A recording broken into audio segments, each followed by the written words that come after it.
Hello guys, അസ്സലാമലൈക്കും. Welcome back to my YouTube channel. ഞാൻ എൻ്റെ വീട്ടിലാണുള്ളത്. കുറച്ച് ദിവസമായിട്ട് ഞാൻ ഇവിടെ ആണ്. അപ്പം ഞാൻ അന്നൊരു വീഡിയോ ഇട്ടിട്ടുണ്ടായിരുന്നു വാങ്ങേണ്ടത്. അപ്പോൾ പിന്നീട് ശേഷം ഞാനും ഇങ്ങോട്ട് കയറിയിട്ടും ഇല്ല. എനിക്കിവിടെ വന്നു നോക്കാനും പറ്റിയിട്ടില്ല. അപ്പോൾ ഞാൻ ഇന്നൊന്ന് കയറിയതാണ്. അപ്പോൾ കയറിയപ്പോൾ ഇവിടുത്തെ അവസ്ഥ ഞാൻ നിങ്ങൾക്ക് ഡീറ്റെയിൽ ആയിട്ട് കാണിച്ചു തരാം. വാങ്ങക്കത് താഴെ ഇങ്ങനെ കുത്തി നിൽക്കുന്നൊരു രീതിയിലാണ് കേട്ടോ ഉള്ളത്. നല്ല മാങ്ങ ഉണ്ടായിരുന്നു, പക്ഷെ വെയിൽ കാരണം കുറേ പൊഴിഞ്ഞു പോകുന്നുണ്ട്. നല്ല ചൂടാണ്, അപ്പോൾ അതുകൊണ്ടായിരിക്കും നന്നായിട്ട് കൊഴിഞ്ഞു പോകുന്നുണ്ട്. ചെറിയ ചെറിയ മാങ്ങ തന്നെ തൊഴിഞ്ഞു പോകുന്നൊരു സിറ്റുവേഷനും ഉണ്ട്. പക്ഷേ അതിൻ്റെ ഇടയിൽ കൂടി തന്നെ നല്ല നല്ല വലിയ മാങ്ങയുണ്ട് കേട്ടോ. പിന്നെ മൂത്തതുണ്ട്. അപ്പോൾ ഞങ്ങൾ അതൊന്ന് മൂത്തതൊക്കെ നോക്കി ഇന്ന് പറിക്കാൻ വേണ്ടി പോവാണ്. അപ്പോൾ നിങ്ങൾക്കും കൂടെ അത് കാണിച്ചു തരാവേ. ഇതാ നിങ്ങൾ കണ്ടോ, ഇതിങ്ങനെ താഴെ ഇങ്ങനെ മുട്ടി നിൽക്കുകയാണ്. അപ്പം ഇത് ഇനി വെച്ചിട്ട് കാര്യമില്ല, കേട് വരാനുള്ള ചാൻസ് കൂടുതലാണ്. അപ്പം ഞങ്ങൾ പറിച്ചിട്ട് ഉപ്പിലിട്ട് വെക്കാമെന്നാണ് വിചാരിക്കുന്നത്. ഉപ്പും നമുക്കിങ്ങനെങ്കിലും എന്തെങ്കിലും പ്രിപ്പറേഷൻ ചെയ്യാം അത് വെച്ചിട്ട്. എന്നാലും ഇത് ഇവിടെ വെച്ചിട്ട് കാര്യമില്ല, ഇത് കേട് വരാൻ ചാൻസേ ഉള്ളൂ. അപ്പം നല്ലോണം തറയിൽ മുട്ടിക്കുന്നതൊക്കെ ഞാനിപ്പോൾ പറിക്കാം കേട്ടോ. പറിക്കാനൊട്ടും താല്പര്യം ഉണ്ടായിട്ടല്ല ഇത്ര ചെറുത് പറിക്കുന്നത്. പക്ഷേ കണ്ടില്ല നിങ്ങൾ, ഇതുകൊണ്ട് ഒരു കാര്യമില്ല, ഇതിങ്ങനെ കേട് വന്ന് ഇങ്ങനെ പോകും. അപ്പം നിലത്ത് മുട്ടിക്കുന്നൊക്കെ ഞാൻ പറിച്ചെടുക്കാം. മണ്ണിലേക്ക് ആവരുതേ കണ്ടോ. ഇതൊക്കെ ഇപ്പം താഴെ വീണിട്ട് ഒന്നും പറ്റാത്ത ഒരു അവസ്ഥയിലായിട്ടുണ്ട്. ഉള്ളിലൊക്കെ ഉണ്ട് കേട്ടോ.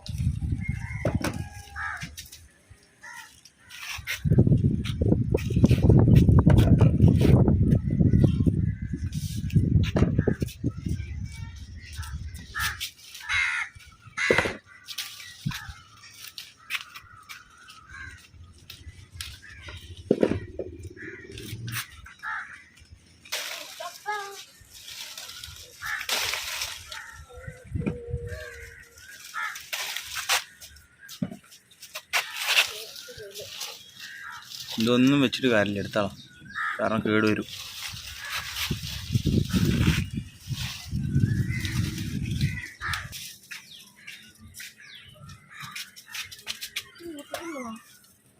എനിക്ക് ഓനക്ക് പറിക്കാൻ കഴിയുന്നില്ല, ഞാൻ പറിക്കാം.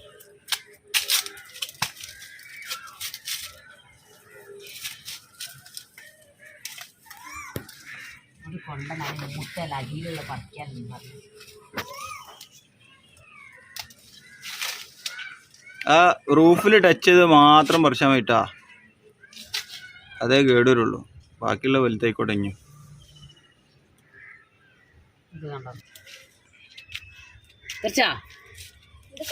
കണ്ണിലോട്ടായില്ല, മൂത്ത് പൊട്ടായി.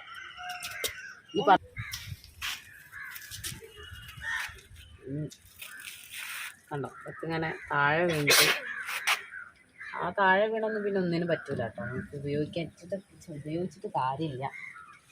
കണ്ടോ ഇത്ര വലുത്. ഇത് ഞാൻ കുറച്ച് തോന്നുന്നുണ്ട് അല്ലേ. അതിങ്ങനെ ആവും. ഇതിൻ്റെ അടിഭാഗം ഒരു ബ്ലാക്ക് കളർ ഇങ്ങനെ വരും. താഴെ തട്ടി തട്ടി ഒരഞ്ഞ് ഈ ഒരു ഇതാവും. പിന്നെ അത് ഉപയോഗിച്ചിട്ട് കാര്യമില്ല. ഒന്നാമത് നല്ല ചൂടാണ്. പിന്നെ ഇങ്ങനെ തട്ടി തട്ടി പോയി അത് കേടും വരാനുള്ള ചാൻസാണ്. നമുക്ക് അച്ചാറോ ഉപ്പിലോ എന്തെങ്കിലും ഇട്ട് വെക്കാലോ കൊണ്ടുപോയാലും. അല്ലെങ്കിൽ നമ്മൾ നൈബേഴ്സിനൊക്കെ കൊടുക്കും. എല്ലാ വർഷവും കൊടുക്കലുണ്ട്, ഈ പ്രാവശ്യം കൊടുക്കും. എന്നാലും അതിൻ്റെ മുന്നോടിയായിട്ട് പറിച്ചത്. പിന്നെ ഈ മാവിനെ പറ്റി പറയാനെന്ന് വെച്ചാൽ നല്ല തണലാണ് ഈ മാവ് ഞങ്ങൾക്ക് ഇവിടെ ഉള്ളതുകൊണ്ട്. എൻ്റെ വീട്ടിലേക്ക് വരുമ്പോൾ ഇത്ര ചൂടിലും, ഞാൻ സീരിയസ്ലി പറയുകയാണ്, ഇത്ര ചൂടുണ്ടായിട്ടും ഇവിടെ ഈ മാവിൻ്റെ തണൽ, മുറ്റത്ത് നല്ല കവറിങ്ങാണ് ഇതിൻ്റെ തണൽ. പിന്നെ ഞങ്ങളെ മേലെ ഇപ്പോൾ ആ മാവ് മൊത്തമായിട്ട് മൂടി കിടക്കുന്നത് എൻ്റെ ബ്രദറിൻ്റെ റൂമിൻ്റെ ആ ഒരു ഭാഗമാണ്. ഇപ്പുറം ആണ് എൻ്റെ റൂം വരുന്നത്. അവിടെ വമ്പിച്ച ചൂടാണ് ഗൈസ്. പക്ഷേ എൻ്റെ ബ്രദറിൻ്റെ റൂമിൽ ഇപ്പോഴും നല്ല കൂളിംഗ് ആണ്.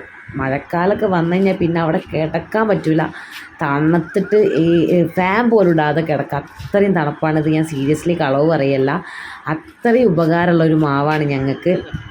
ഇതിങ്ങനെ ഇപ്പം എൻ്റെ റൂമിലേക്ക് ഇങ്ങനെ ഇതേപോലെ തന്നെ വളർന്ന് വരുന്നുണ്ട്. ഇപ്പം ആ ഭാഗം കൂടെ കവർ ചെയ്ത് കിട്ടണേന്നാണ് ഇപ്പം ഞാൻ പ്രാർത്ഥിക്കുന്നത്. കാരണം എൻ്റെ ഭാഗം മാത്രമാണ് ഇപ്പം നല്ല ചൂട്. ബാക്കി ഇപ്പം താഴെ ആണെങ്കിലും ഒന്നും ചൂടില്ല ഈ ഒരു മാവ് ഉള്ളതുകൊണ്ട്. അതുകൊണ്ടാണ് ഗൈസ് നമ്മൾ മരങ്ങൾ വെച്ച് പിടിപ്പിക്കുക ഇനിയുള്ള കാലെങ്കിലും വീട്ടിൽ. കാരണം ഇനി ചൂട് കൂടി വരും. അപ്പോൾ നമുക്കിങ്ങനെ മരങ്ങളൊക്കെ ഉണ്ടാകുമ്പം നല്ല ഫ്രഷ് എയർ കിട്ടും. നമുക്ക് നല്ലതാണ് മരങ്ങളുള്ളത്. മരങ്ങൾ ഉണ്ടാവുന്നതിനെ പറ്റിയുള്ള അതൊന്നും ഞാൻ പറഞ്ഞതിൻ്റെ ഒരു ആവശ്യമില്ല, എല്ലാവർക്കും അറിയാം. അപ്പം ഇങ്ങനത്തെ മരങ്ങളൊക്കെ ഉണ്ടെങ്കിൽ ദയവ് ചെയ്തിട്ട് അതിനെ നിലനിർത്തിക്കൊണ്ട് നിങ്ങൾ വീടെടുക്കാൻ നോക്കിയാൽ നല്ലതായിരിക്കും. നല്ലൊരു കൂളിംഗ് ഉണ്ടാവും നമ്മളെ വീട്ടിന്. നല്ലൊരു ഭംഗിയുമാണ് നമുക്ക് മരങ്ങളൊക്കെ ഉള്ള വീടുകൾ കാണാൻ.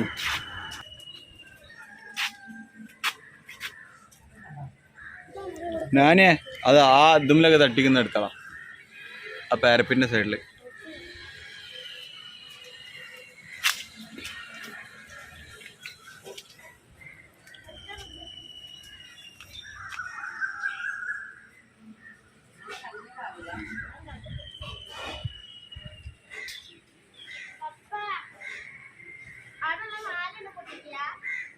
ഓ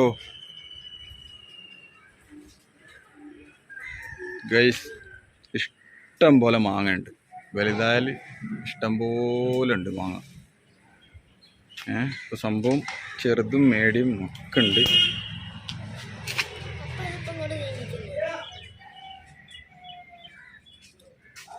വലുതായി കഴിഞ്ഞാൽ ഇഷ്ടം പോലെ മാങ്ങ.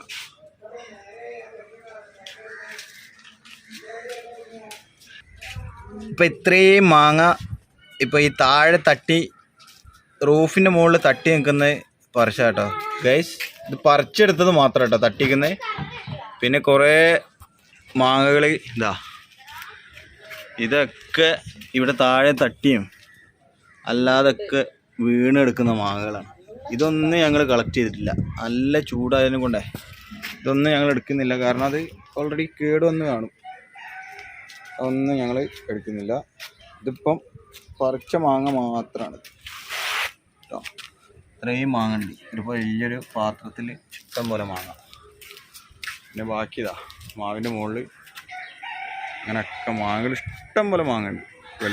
വലുതും ചെറുതും മീഡിയവും മൂത്തതും മൂക്കാത്തതും ഒക്കെ. ഇതിപ്പോൾ ഒരു 3 സെക്ഷൻ ആയിട്ടാണ് ഇത് സാധാരണ ഉണ്ടാവല്. ഇപ്പോൾ നിങ്ങൾക്ക് കണ്ടാൽ തന്നെ മനസ്സിലാവും 3 വലിപ്പമായിരിക്കും ഇതിൽ. ഇനി പൂക്കൂല, കാരണം 3 സെക്ഷനും പൂത്ത് കഴിഞ്ഞിട്ടുണ്ട്. ആദ്യത്തെ വലിപ്പമുള്ളതൊക്കെ കാണുന്ന ഫസ്റ്റ് ടൈമിൽ പൂത്തതായിരിക്കും. പിന്നെ ഒരു സെക്കൻഡ് ടൈം, പിന്നെ തേർഡ് ടൈം, അങ്ങനെ മാവ് ഇങ്ങനെ പൂത്ത് വരല്.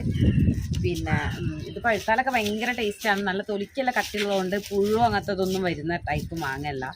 ഞങ്ങൾ സാധാരണ നോമ്പ് തുറക്കുമ്പോൾ ജ്യൂസ് അടിക്കൽ ഈ മാങ്ങ വെച്ചിട്ട് തന്നെ ആയിരുന്നു. ഇപ്പം ഞാനിവിടെ ഇല്ലാത്തത് കൊണ്ട് മാങ്ങ കളക്ട് ചെയ്യാൻ ആരുമില്ല. ഉമ്മക്ക് ഇവിടെ ഇങ്ങനെ കയറി വരാൻ വേണ്ടി പറ്റൂല. അപ്പോൾ പിന്നെ ഇവിടെ മാങ്ങ കളക്ട് ചെയ്യാൻ ആരുമില്ല. പിന്നെ ഞാനാണ് ജ്യൂസൊക്കെ അടിക്കാനുള്ള പ്രിപ്പറേഷനൊക്കെ ചെയ്യൽ. ഇനിയിപ്പം ഞാൻ കുറച്ച് കൊണ്ടുപോകണം എന്നൊക്കെ വിചാരിച്ചിട്ടാണ് ആക്ച്വലി വന്നത്.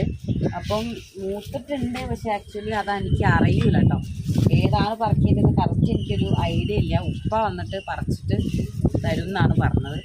ഞാൻ അതിന് മുന്നേ റീലെടുക്കാൻ വേണ്ടിയിട്ടാണ് ഇതിൻ്റെ മേലേക്ക് കയറിയത്. അപ്പം 2 ദിവസം മുന്നേ ഉപ്പ വന്നിട്ട് നന്നായിട്ട് പെറുക്കി കൂട്ടിയതാണ്. ഈ ചൂടുകൊണ്ട് വീണിട്ട് വാടി മാങ്ങാന്ന് പറയും.